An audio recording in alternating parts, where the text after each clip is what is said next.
Okay, this is going to be a long one, but we're going to go over some of the stuff that you can see on a minerals metals main test.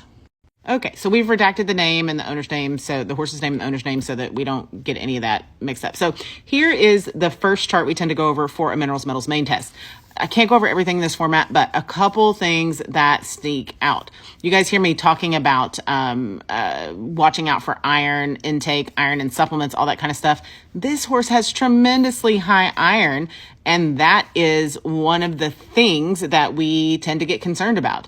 Anytime we have high iron like this, particularly in relation to that copper, we have increased free radical production. And so that causes mitochondrial damage, that can damage certain enzymes, and it becomes problematic because it just actively feeds into inflammation. It also makes the horse a hospitable terrain for increased risk of bacterial and parasitic infections. So not good to have iron that high.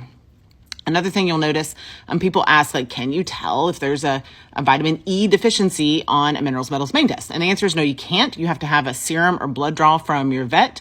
But one thing we can see is when a horse is getting plenty of selenium in their diet and selenium stays low, typically that means they need some additional vitamin E. The next thing we look at over here are the toxic elements, right? So really this horse is pretty unremarkable except for this aluminum level. Aluminum is the most common toxin. It can come from air. It's often used as an anti-caking additive in feed products. Has no necessary function in the equine body, and it really affects calcium metabolism. So if we look back over here and we look at the calcium, it's pretty low. So could be in relation to that aluminum. Aluminum can also lead to ulcers, lack of bone density, stiffness, periodic lameness, fractures, difficulty maintaining weight and condition, spookiness. There are all kinds of things that that can lead to. The last thing we look at are the significant ratios. Significant ratios tell us a little bit more in depth about what is going on as far as mineral balance and what it can be attributed to. So calcium to potassium ratio, that's our sympathetic to parasympathetic nervous system usage. So that's fight or flight versus rest and digest.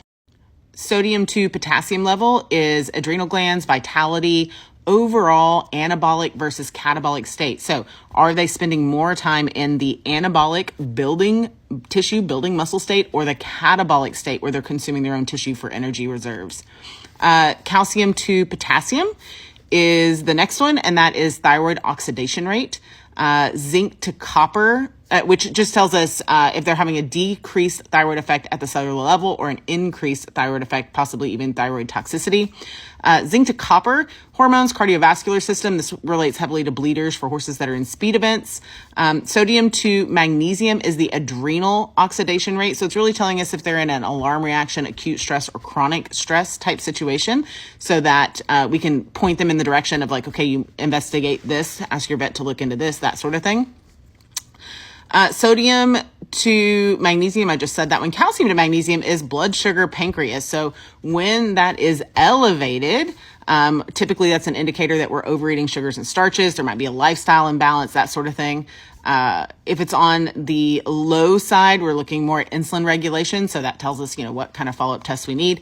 And then over there, that iron to copper ratio is the infection ratio. So it's what we were talking about earlier with the high iron and the increased free radical production and all that good stuff. So hopefully that gives you an idea of what we mean when we say test, don't guess.